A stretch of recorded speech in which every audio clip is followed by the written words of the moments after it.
course. Yes, and speaking of well-spoken, we're going to be getting into the next portion of competition.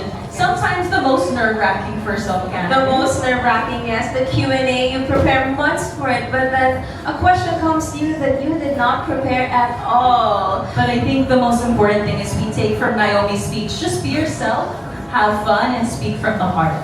So, Yes. So, are you ready to ask some questions? Yes. Handa na ba kayo? Ready na ba ang questions nyo? Okay. I-check ko muna. Submit nyo. Then I will grade it 1 to 20. Alright, so now at this time we are going to open the floor for questions from, of course, our media partner. Your hand, introduce yourself, you must be recognized, of course. And state your name, media outlet, candidate which you wish to address your question. And I must say that you can only ask one question per candidate. And since we're in a time limit, please follow these restrictions as well. Yes, so without further ado, let's get to know our candidates further in this Q&A portion, starting with our first candidate. Hi, good afternoon. John Ray from Tiara Hollis. Let's have Great Man of the Universe Philippines, Cabanatuan City.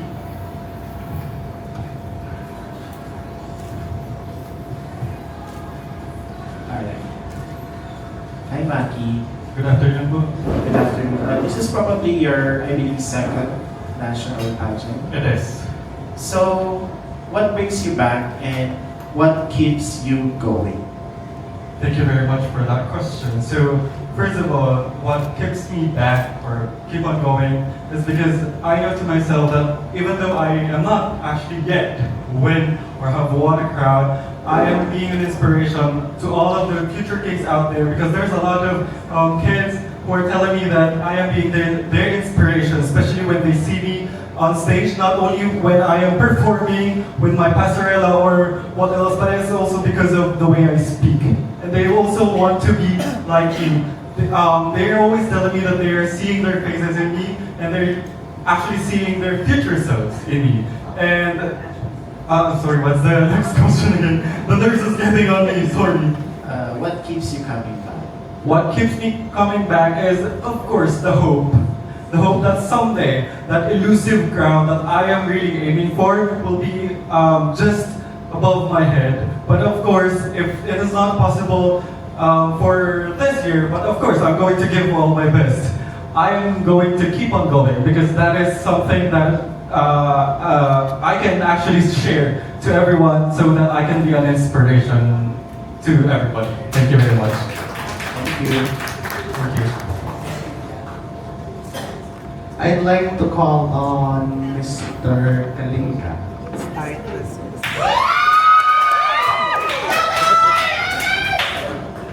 Hello, good afternoon. Hello, I'm Sherman Gangoa. It's the first time kasi that I see Kalinga in the national stage. Yes, sir. Actually, I think this is the first time that Kalinga is joining for a national title for the men. Okay. So, if I'm going to Kalinga, where would you take me? If we're gonna go to Kalinga, I'm gonna take you to the Chico River and see the beautiful landscape of that great scenery because it was developed by my late grandfather, which is Eddie Maki. He was the best contractor during his time, which created a big impact for the Kalinga economy. Thank you. Thank you.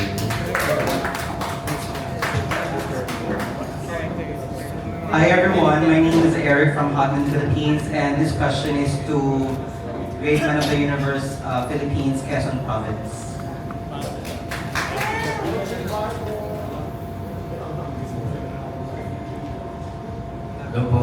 Hi, my question to you is, what does being a great man of the universe mean to you, and how do you embody those qualities? Or paano mo siya sinasabuhay? For me, being a great man is someone who is strong. Last January, I lost my dad. And it deeply saddens my heart. In the middle of preparation for the Great Man of the Universe Philippines. But those setbacks But those challenges that I face, I make it to be stronger. I make it to move forward, to be here in the stage of Great Man of the Universe Philippines. And I believe we are here today, united with one great purpose, and that is to inspire, to encourage, and to also to move forward whatever challenges and setbacks you may encounter. Thank you.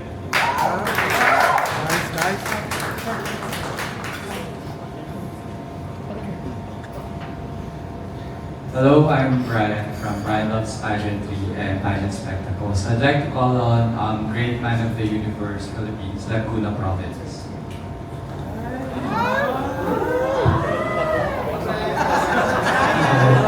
Hello, good afternoon, everyone. Good afternoon. So, your question is, if you could travel anywhere in the world, where would you go and why? Oh, very interesting question because I actually enjoy traveling a lot. But if I would travel, first I would travel around here in our country, most importantly in Cordillera, because I just really appreciate their culture there, the way of living. It's very simple, and most importantly in terms of agriculture and livestock, because I was raised with my parents who were around in agriculture. Like my mother is a professor in UPLB and my father is one of the sales representative in an agricultural corporation. And growing up, I learned the importance of livestock and crops because this is where the food that we eat comes from. And ever since experiencing the Cordilleras, Sagada, and many more parts, that is where I discovered the importance of it. And what I want to do is to learn more of their culture, to learn more of their knowledge, their experiences of living, so I can also share to others, especially to my fellow youths, the importance, because there are so many youths that are not seeing the importance of agriculture nowadays. So I want to enlighten them of this importance because we are the persons, every single one of us are the ones who will benefit it from the future. Thank you. Hi everyone, my name is Ans Cabrera on behalf of Drexel Unlearn and Pageant Hour PH. I'd like to direct this question to Occidental Mindoro.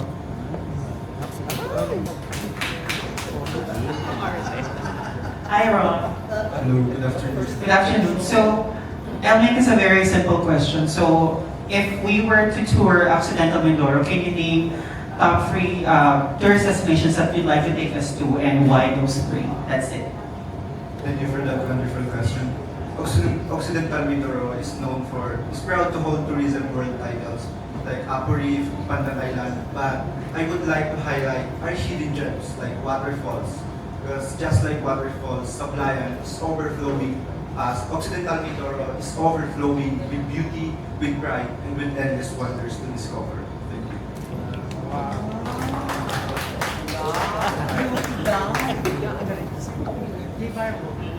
Yeah, hi, I'm Joseph, and I would like to ask Great Man of the Universe, Nueva Ecija. Siyempre. Alam na. Alright. Marky, so I'm here. Hi, I'm Joseph. And at the age of 19, I know that you are young. How does it feel competing in a national pageant, especially bringing the sash Nueva Ecija? I'm very excited and happy po dahil this is my first pageant po. And syempre po, medyo kinakabahan po ako dahil first pageant ko po. Pero I will do my best po to represent the province of Nueva Ecija because there's a lot of people who supported me here. So I will do my best to bring the crown. Thank you po. Alright, thank you. Hello, good afternoon. This is Jay from Pageantland. I'd like to ask Great Man of the Universe Philippines, Zambales. Great Man of the Universe Philippines, would like to follow us. Hi, Mr. Zambales. So, I just want to ask, what do you love most about yourself? Well, actually, I have a lot of insecurities within myself, but the most thing that I'm really proud of and I love about myself is my personality, my confidence, and myself in general. But to be specific, my personality, because that personality brings me to so much places, and my confidence brings me to this stage, this exact stage. This is actually my first national pageant. I only have done a pageant in my province back in Zambales, and that was only in school pageant. And this will be my first ever national pageant, which I'm excited about. And that's the reason why I am proud of myself. I'm proud of my confidence and my personality, because I know that I can bring a lot here in Great Man of the Universe Philippines, and I can inspire a lot of people in the future. Thank you.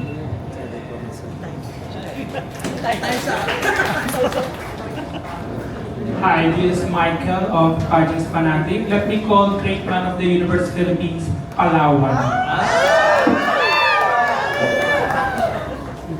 Yes, nga, ako na ito ulit. Do you think that being good-looking alone will get you far in this competition or even win this competition?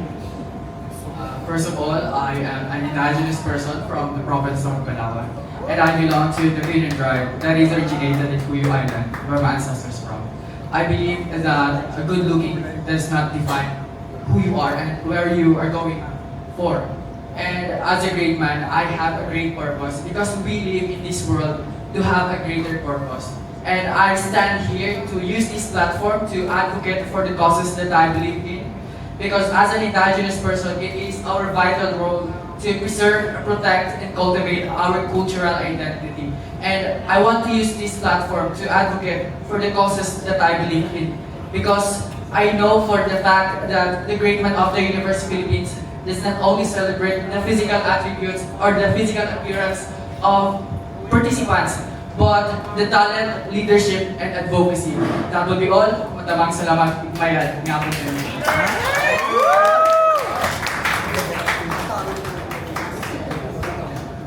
Hello, good afternoon. I'm Jill Lopez from Pageant Nobles, and my question is, for a great man of the universe, Philippines, Cabanatuan City, Makinis na.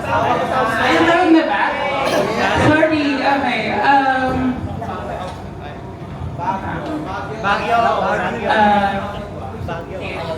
Ay, guess I'll call Pampanga.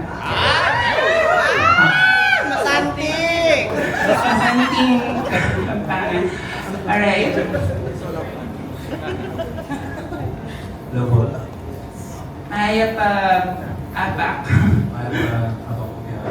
Maya pa Yes, so I know this is not your first pageant, and I know you had previous pageant experience, but what's one lesson that you learned from your previous pageant experience that you brought here at Great Man of the Universe Philippines? One lesson that I learned from the past pageants is to be confident, because confidence can unlock more opportunities in life. You can unlock your dreams, jobs. Just be confident and just be yourself. Thank you.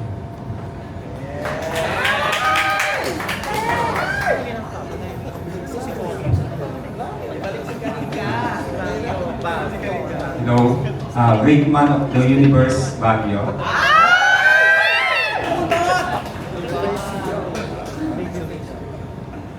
Good afternoon. Good afternoon. What makes you proud of, and how can you handle it?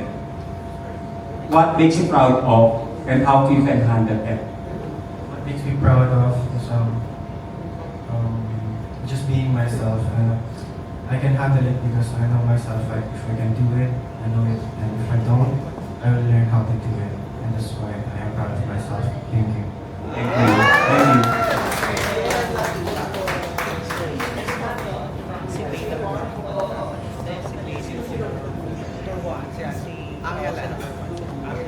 At this point, could we have those that haven't answered the question step forward? Just take one step forward if you haven't been asked.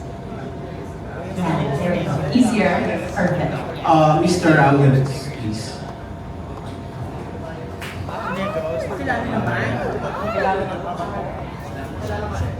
I'm Epi of Epitome of Beauty Pageants. Okay, my question is, if somebody would ask you what is great man of the universe Philippines, what can you say about it, and how would you differentiate it with other pageants? Great Man of the Universe is one of the greatest and one of the biggest pageants in Philippines alone, and it has a lot of significance than other pageantry. And I believe that Great Man of the Universe was one of the best and have the best experiences than the other pageants. And thank you so much.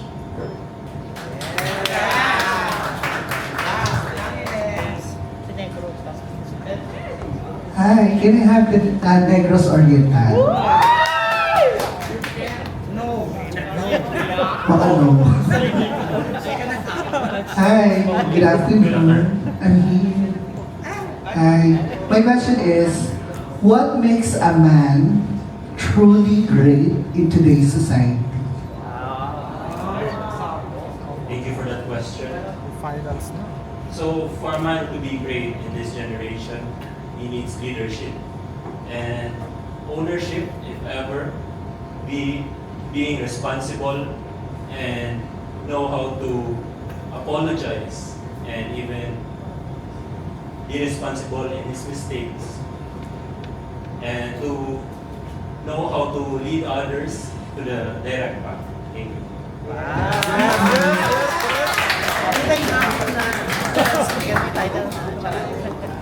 Authentic.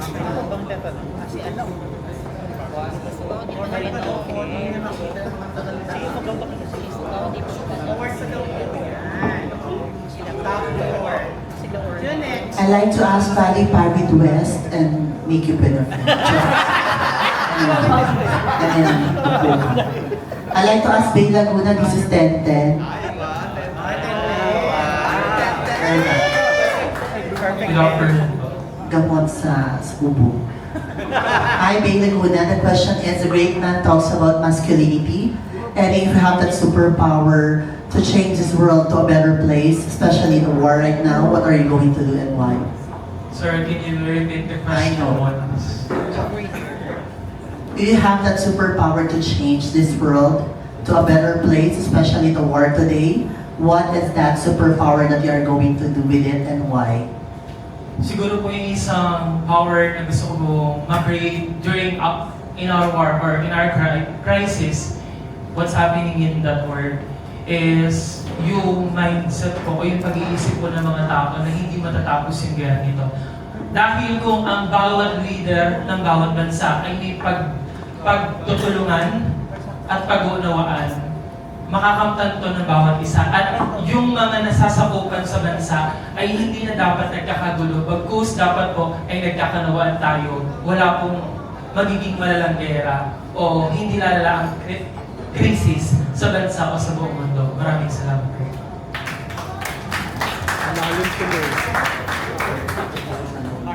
Hi, great man of the universe, Philippines candidates. I would like, this is me, your favorite content creator, the one and only Miss Lala Labs. Okay, I would like to ask Miss Laur. Okay. Hi, Mr. Laur. How are you today?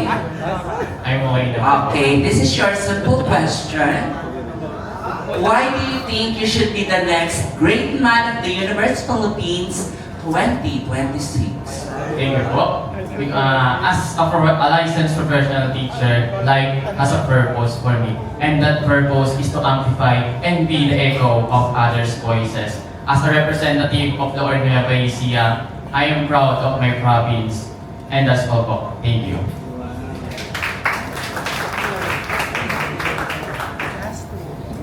Hello, it's me again. Let's have Marinduque, please.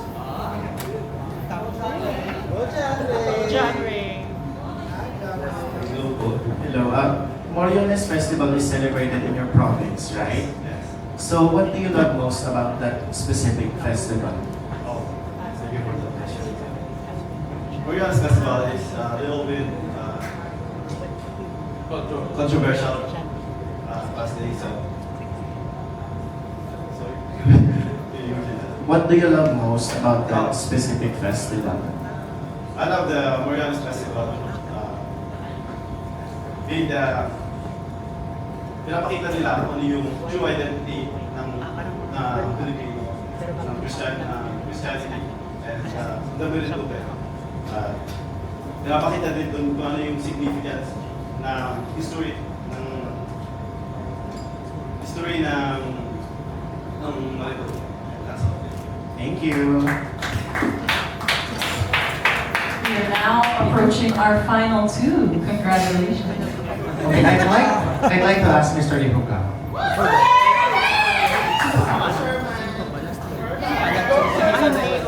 Wala na yung bata kita ko na. Hello. Nalimutan ko yung question. Tuloy mo. Okay, since we are here, na parang we're getting to know you, can you give me like 3 fun facts about you? I am Jeremy Dunwan. My 3 fun facts is that I am more on mahilig po akong mag-perform and somewhat loyal to my friends, family, and loved ones. And the last one is that being simple. Thank you.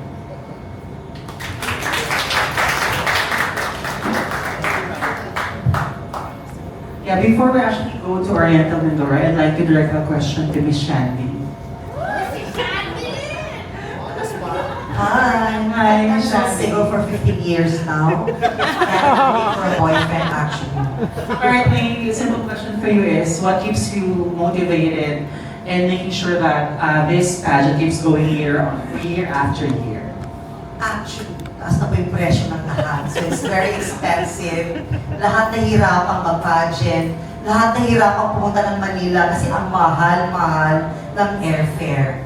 The reason kung bakit may pageant pa rin kasi marami kasi mga kagaya sa kanila na nangangarap maging isang artista, maging isang flight attendant, maging isang reporter, maging isang aktor, you know, because pageantry gives us always the platform para makilala, di ba? Sometimes kasi yung mga artista na nagagaling sa pageantry, yung mga beauty queens na mga, for example, we have mga billionaires na mga beauty queens, pero may mga beauty queens na mga politicians, di ba, na so far, matulungan nila yung ating government ngayon, lalo-lalo sa crisis din hinaharap natin ngayon. So, ginagawa natin itong pageant na to dahil maraming mga kagaya sa kanila na nangangarap, makilala, and makatulong sa kanilang pamilya.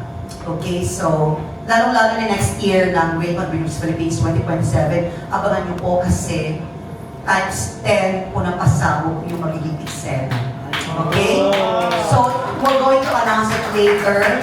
So, yung mga media natin dito na umabot ng, I'm not sure kung 50 plus yung nandito, because it's in my list, 57 tama? 57. So maybe sa 2027, maging 200 yan sila lahat. Okay, so everybody's always open. Hindi kami magmamaganda lahat. Small entity, hindi kilala whatsoever as long that you are pageant lover, pageant enthusiast.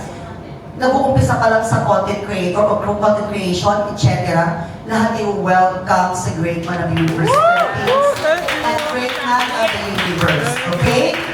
So thank you so much for supporting and for being so nice to them kasi alam niyo naman, 90% sa kanila kasi first-timer. So I'm so happy sa media natin ngayon na very nice to them.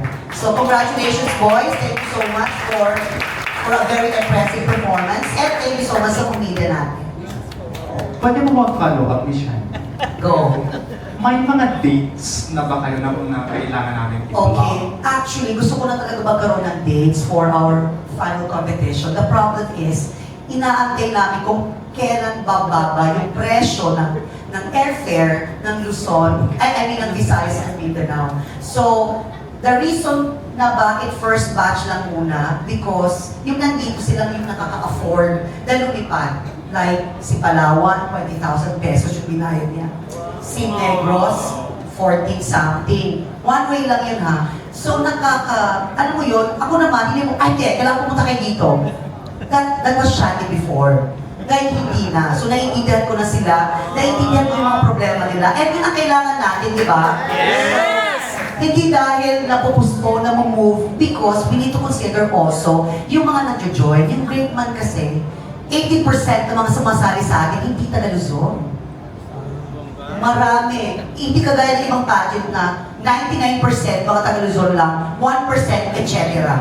Sa amin kasi, because I'm Bisaya, di ba? I speak Waray, I speak Bisaya. So, alam mo yun, taga-probinsya. So, pinopromote namin yung mga taga-probinsya. So, kailangan natin sila mapakinggan. Yung mga advokasya nila, yung mga pangarap nila. That's the reason kung bakit may pageant. Okay? So, pasensya na kung lang na pupuspone kasi sa mga crisis na hinaharap natin. Okay? So, thank you so much po. Thank you.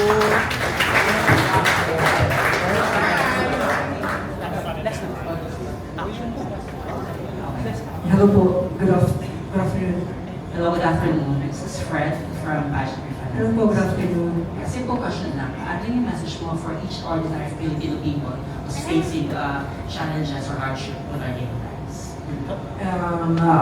My message to those person who always who's experiencing crisis.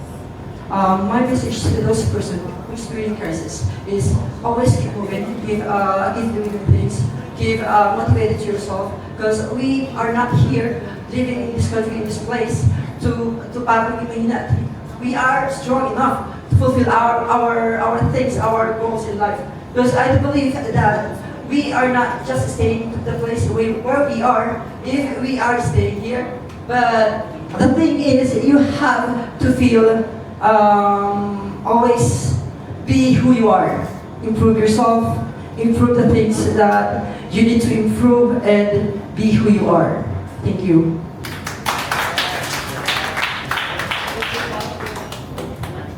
Wow, another big round of applause for all of us. Thank you, everyone, for answering with authenticity and confidence. Yes, I know Nikki and I said earlier, but it truly is intimidating answering questions in front of all these people and these cameras. But again, like Shandy said, thank you for being so kind to our candidates and giving them an opportunity to express themselves. Yes, and thank you candidates for showing grace under pressure. Kahit male pageant kami, we are moving forward with being, of course, innovative and being more diverse and giving platforms to not just women in pageantry, but of course these great men. Yes, yes, exactly.